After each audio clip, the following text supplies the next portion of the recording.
ato'y punto sa kaluwasan. Ang punto sa kaluwasan, dili kay gidawat nimo, kay gihatag niya. Ang atong pagdawat, part na lang na sa nature na iyang gihatag, ang iyang kaluwasan alam natin. So every time we think of salvation, tagal sino, wali kayo manangko sa akong kaugalingon. Sa akong kaugalingon, wali kayo masigarbo ka na kanya. Kung naman ko mabuhat niya sa akong Diyos, tulang ka ni, sa paghigugman niya alam ka na ako. Magsugod na ang pagtubo sa tinuod ng espirituhanong kinabuhi. Hindi mo tinuod igsoon. Kung kitagang nanubok ang ato ng mga espirituhanong kinuhay, pero ka ng pagtubo, mukalit lang nagkawana. Na naman, di na tinuod niya umay. Sa ganit, weeds, kasi the grain in the weeds. Daghang mga active sa church, karon pagkaugma, wala na. Sabi niya igsoon, wala na tinuod na natubukan sa tinuod na kinabuhi. Daghang nanubo anak na kunuhay, nanubo tungod kay naganahan sa activity, nitubo tungod kay naikras sa church, nitubo ng espiritualidad tungod kay naganahan sa church, nitubo ng espiritualidad tungod kay naikapresenta sa church na talent. I tell you, brothers and sisters, ug di nimo matud-an ang tinuod nga pundasyon nga si Jesus ang pundasyon sa atong kaluwasan. Kapoy kayo ang Islam. Kapoy kayo magpangitan. Lord, asa mo itong revival sa unang nga akong nabati? Nga naman ka. Lord, asa mo itong akong kalipay sa unang mawala ka pinigsoon? That's abnormal. Tungkol kay ang description sa Bible sa true Christianity is ever-increasing glory. Mabasa ka sa Book of Corinthians niya, when you face the Lord, you behold His face with an ever-increasing glory. Apan kadaghanan sa mga Kristiyano, ever-increasing and then decreasing. That's not the glory of God. That is our own spirituality offered to God, not His spirituality being given unto our lives. Muna, very important na makita natin na igsoon na plastada sa atong kinabuhi. Wow! Hapsay kayo. Sabi niyo mga members na mo, ano ginabisitahan?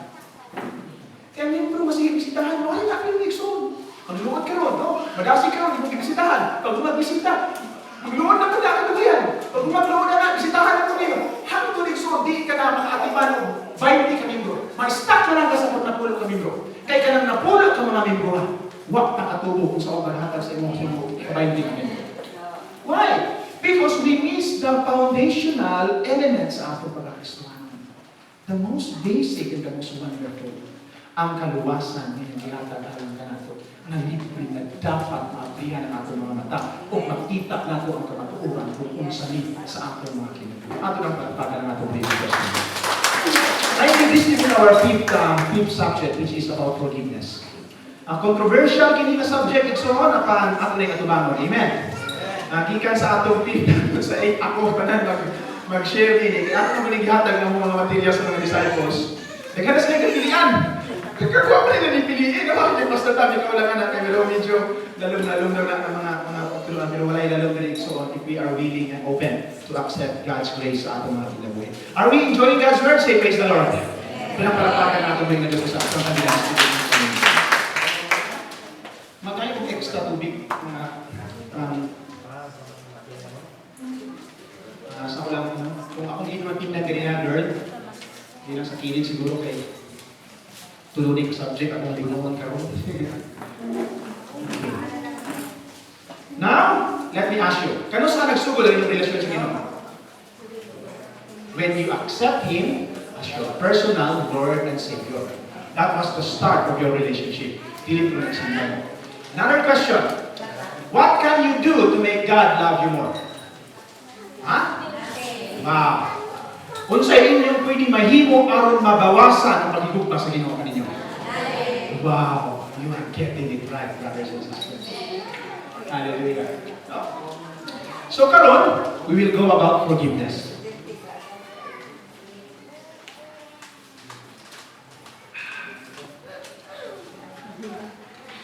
God loves us unconditionally, that's true. He loves us just as who we are. Hindi no, sa kinsa ka.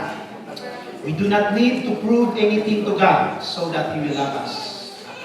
Wala kang kailangan i-prove sa Lord, di ba dapat kailangan love ako dahil worship leader ako? No. You do not need to have prove anything to God. No matter how dark or worse is your situation, God loves you very much. Bisag kung sa ka ito, maging mong nagahapon. Bisag kung sa ka pa kapulihan, no.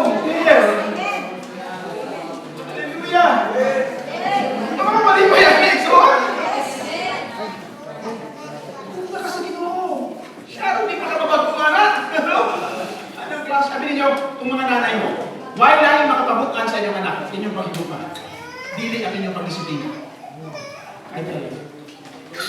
Gusto na ko sa mga tao sa Ginoo, Lord, disiplinahan na siya, aron nakasala siya na kay ani, disiplinahan na aron higmaw ka di na mawagson.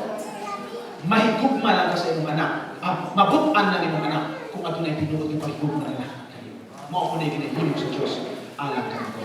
In order to appreciate more about the nature of God's love, nag-discuss na natin, teacher gave na kanina. It is important to understand the price Jesus paid for our forgiveness and the value of His blood that He has shed on the cross. Adunay duha ka butang atong i-consider diri igsoon. The price that Jesus paid for our forgiveness and the value of His blood that He shed on the cross. Unsang presyo o unsang value nganong nagpakamatay na siya dito sa cross sa Calvario. We will discuss that. But before we will move on with those important subjects, mahatag lang ko kaninyong introduction by asking you some frequent questions that are common issue in the issue of forgiveness. Kung sa maling mga common yung mga pangutana na naay kalabutan sa issue sa pagpasaylo. Una, mga pangutana. Pwede pa ba makasala ang isa ka born again na Kristiyano? Pwede pa din na. Ikaduha, unsay mahitabo kung ang isa ka Kristiyano nakasala? Example, ang pagpamakak o pagpamatay o talo sa kalahian? Pareho lang? Sala. Namakak ka o niya, kalit lang ka, naigaan sa jet, nakas ka jet, sa imuha paging naigo, sindro din sa imong agtang igso, daw kayong jet, niya, sa tumatunga sa imong pagpamakak. Kristohanan ka, sa tumatunga sa imong pagpamakak, naigo ka sa jet, patay ka diretsyo. Ano sa'yo may tabo na kanino? Ha? Ha? Wow, ako nang tubagon ng mga pangutana, pero that's very sensitive issue. What happens if I commit sin, but then I forget about it and never confess it to the Lord? Di ba ang kapasayloan sa itong kasalanan if we confess it? Ha? Pero pinahalin nyo ang may mga sala na nalimtan na lang, gawa ninyo i-confess. Accept it! Maluwas ka.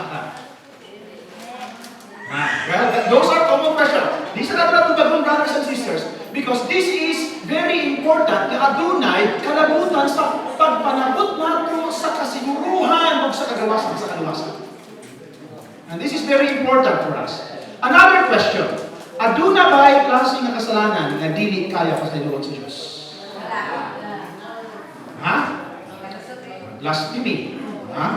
Sa manang imong Bible, dibisan kinsa magka-blaspheme sa Holy Spirit. Ato nang isgutan. Katulingon niya nga, if anyone who does not know how to forgive, how can the Heavenly Father forgive him?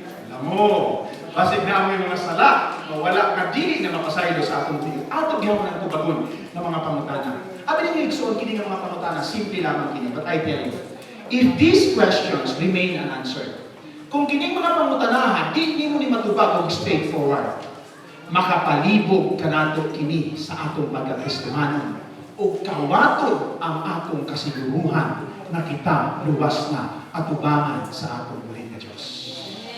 Unya, mauning kalibog karon na ginadaladala sa mga Kristohanon, naga-praise the Lord, naga-hallelujah, apan di matubag kining mga importanteng mga pangutanahan. Now, in terms of our forgiveness, brothers and sisters, what are the requirements in order for us to be forgiven? Unsa may requirements sa Ginoo para sa kapasayloan sa atong mga sala? Forgiveness of sins always requires death and the shedding of blood of Christ. Anong death man? Ingon sa Bible, for the wages of sin is death. Ang requirement sa kasalanan, kamatayon.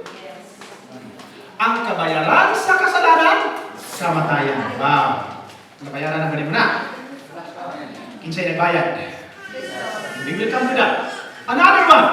Ang isa na requirement na ginapangita sa Diyos aron mapasaylos ang atong mga sala. Dili lang kay kamatayan. Dugo. Ingon sa Hebrews chapter 9 verse 22. Without the shedding of blood, there is no forgiveness of sins. Kung walay pag-ulak sa dugo, why kapasayloan sa atong mga kasalanan. Muna sa Old Testament, kung sa atong mapasaylo, mukuwasa ka ng karniro, imong panugan, unya iyang dugo, i-sprinkle sa altar. Even sa Old Testament, brothers and sisters, why laing requirement ang pagpasaylo sa atong kasalanan? Pagpatay sa hayop o pagpaulak sa dugo. It is death and blood that is required by God aron mabayaran ang imuhang kasalanan. Apan kung kita'y bayad sa atong kasalanan igsoon, kamatayan, hindi na ako ma-enjoy ako ginabuhi. Example, ako'y mabayad sa Lord, bayaran na ako kasalanan. O sige, kamatay. Bayad sa Lord. Pero sorry mo, wala naman ka. How can you enjoy life? What do you? It's a total separation. Pagkahimo ka makasasala ang mga tawana, hopeless. It's eternal condemnation. Why? Human nature is death. And your blood. Wow. So, kung tanaw na ito igsoon, what is the price of our forgiveness? Kasama niyo sa inyong right box. We need to put in our hearts that the price of our forgiveness is death. And this is the death that Jesus paid on the cross. Grabe, no? And then what is the value of the blood that He shed? 1 Peter 1:18, no? For you know that it was not with perishable things, such as silver or gold, that you were redeemed from the empty way of life handed down to you from your forefathers, but with the precious blood of Christ, the Lamb, without blemish and defect. E kinsang dugo ang giula para mapasayutan? The same. Kung saan value sa iyang dugo? It's precious. It's eternal. It is without spot and wrinkle.